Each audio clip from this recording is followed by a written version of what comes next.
मुंशी प्रेमचंद की कहानी। कौशल। पंडित बलराम से उनकी पत्नी माया काफी समय से एक हार की मांग कर रही थी। हर बार पंडित उनकी बातों को टाल देते थे। वो कभी अपनी पत्नी से यह नहीं कह पाते थे कि उनके पास हार खरीदने के लिए पैसे ही नहीं है। वो हमेशा कहते थे घर में हार रखने से चोरी हो जाता है।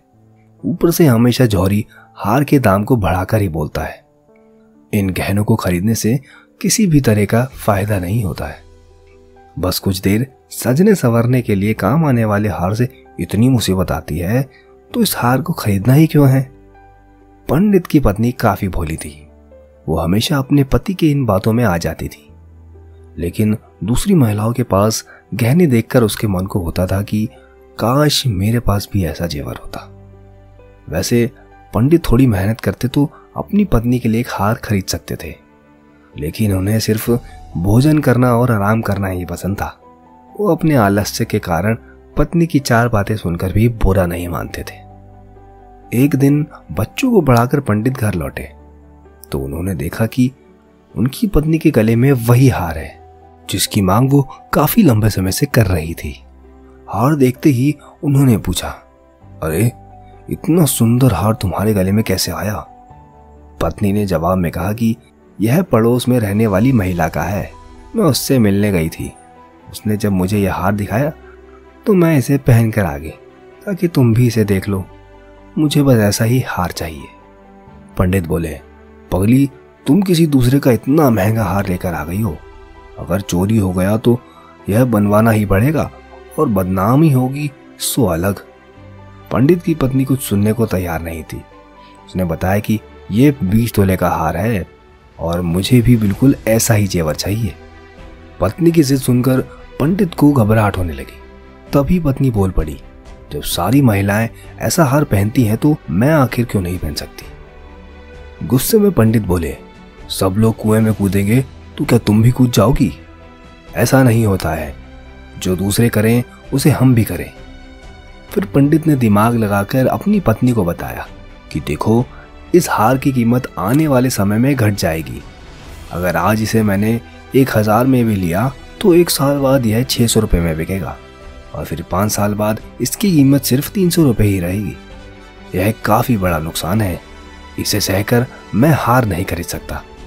तुम जल्दी से इस हार को वापस कर दो। इतना कहकर पंडित घर के बाहर की ओर चले गए। उसी रात माया ने एक चोर को घर में देखा। वो चिल्लाने लगी। जब पंडित ने कहा कि क्या हुआ तो वो बोली, मैंने अभी एक परछाई को देखा है। वो घर के अंदर गया था। वो पक्का चोर है। पंडित ने जल्दी से अपनी छड़ी और लालटेन पत्नी से मांगी।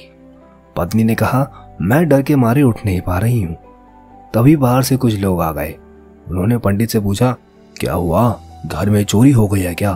तभी पंडित की पत्नी माया बोली, नहीं, वो ऊपर छत से नीचे की ओर कूदा था और फिर हमारे बिस्तर के पास से तेजी से आगे भाग गया। मैंने उसकी परछाई देखी थी। तभी माया ने अपना हाथ गर्दन की ओर फिराया तो उसे पता चला कि पड़ोसन का वो हार उसके गले से गायब है। हे भगवान, कहकर वो अपना सिर पीटने लगी। पंडित बलराम शास्त्री ने पूछा, तुम उस हार को उतार कर क्यों नहीं सोई थी? सहमी सी आवाज में माया बोली, मुझे क्या पता था कि आज ही घर में इतनी बड़ी मुसीबत आ जाएगी। तभी पंडित ने कहा, कहता था ना कि मैं जेवर सब मुसीबत ही लेकर आता है। अब समझ आ गया तुम्हें या नहीं? पंडित के पड़ोसियों ने तब तक पूरा घर छान मारा, लेकिन कोई चोर नहीं दिखा। छत पर भी देखा पर कुछ हाथ न लगा। एक पड़ोसी बोला, लगता है किसी जानने वाले ने ही यह काम किया है। दूसरे पड़ोसी ने कहा, देखो, घर के लोगों के द्वारा बताए बिना किसी को कुछ नहीं पता चलता है।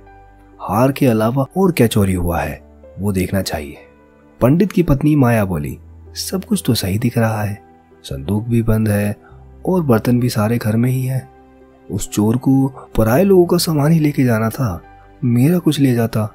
वो गहना ले गया जिसकी मैं मालकिन भी नहीं थी। अब हार का मजा आ गया तुम्हें? कितना समझाया लेकिन तुम्हें कुछ समझ आए तब ना बात बने। तंज मारते हुए पंडित ने कहा। माया बोली, पूरे 20 तोले का था। अब कह दूंगी उसे कि चोर ले गया। जो लेगी हार के बदले ले ले। पंडित ने झल्लाते हुए कहा कि तुम्हें बदले में हार ही देना पड़ेगा। पत्नी ने पूछा कि इतना पैसा तो नहीं है। इसका इंतजाम कैसे होगा? पंडित ने बोला, कुछ ना कुछ तो करना ही पड़ेगा, नहीं तो बदनामी होगी। तुमने उसका गहना रखकर बहुत बड़ी भूल कर दी है। माया ने दुखी होते हुए कहा कि मेरा भाग्य ही खराब है। दूसरों की चीजें गले में डालकर मुझे क्या सुख मिला था कि मैं उसे पहनकर ही सो गई। उसके पति ने कहा कि अब खुद को दोष मत दो, देखते हैं कुछ न कुछ कर ही लेंगे। पड़ोसी से कह देना कि जल्दी उसका हार उसे मिल जाएगा। इतना कहने के बाद पंडित सोचने लगा कि आखिर ऐसा क्या किया जाए कि उस हार की कीमत का पैसा जुट जाए। उसके बाद पंडित ने अपने ज्ञान से धन कमाना शुरू कर दिया।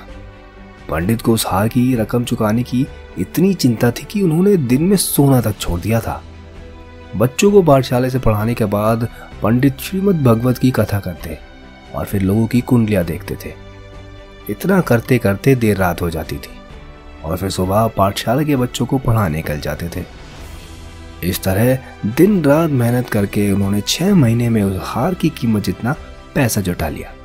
जैसे ही हार की रकम पूरी हुई, पंडित ठीक वैसा ही जेवर खरीद कर ले आए और अपनी पत्नी के सामने रख दिया।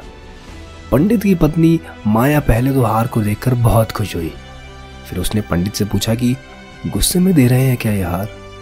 जवाब में पंडित ने पूछा, गुस्सा और नाराजगी जैसी क्या बात है? उसका हार हमारे घर से गायब हुआ था तो उधार तो चुकाना ही होगा ना। इतना सुनकर पंडित शास्त्री की पत्नी बोली, नहीं, ये उधार नहीं है। पंडित ने कहा, चलो उधार नहीं सही, बदला तो है, जाओ उसे ये दे आओ। उसकी पत्नी बोली, नहीं नहीं, यह बदला भी नहीं है। गुस्से में पंडित ने पूछा, अब तुम ही बता दो क्या है ये? पत्नी माया ने कहा कि यह आपकी तरफ से मुझे दिया गया तोहफा है और निशानी भी। उस रात हार चोरी नहीं हुआ था, मैंने तो बस ऐसे ही शोर मचा दिया था। हैरान होते ही पंडित ने सवाल किया, सही में? माया ने कहा, हाँ सच में। पंडित ने फिर सवाल पूछा, तो तू मेरा कौशल देखना चाहती थी? जैसे ही पत्नी ने जवाब हाँ में दिया तो पंडित बोले, तुम्हें कोई अंदाजा नहीं है इस कौशल के लिए मुझे क्या सब मूल्य चुकाना पड़ा है। पत्नी ने मासूमियत से पूछा, 600 से भी ज्यादा क्या? पंडित ने भारी आवाज में कहा, हाँ बहुत ऊपर। इस कौशल के लिए मुझे अपनी स्वतंत्रता तक को कुर्बान करना पड़ा। कहानी की सीख, आलस्य में इंसान कई बार अपनों की इच्छा पूरी नहीं करता है, लेकिन जब उस पर जिम्मेदारी का भार पड़ता है तो वो किसी भी तरीके से उसे पूरा कर लेता है। अगर आपको यह ऑडियो बुक पसंद आई है तो कृपया करके मेरे चैनल को सब्सक्राइब करें और वीडियो को लाइक कर दें। धन्यवाद।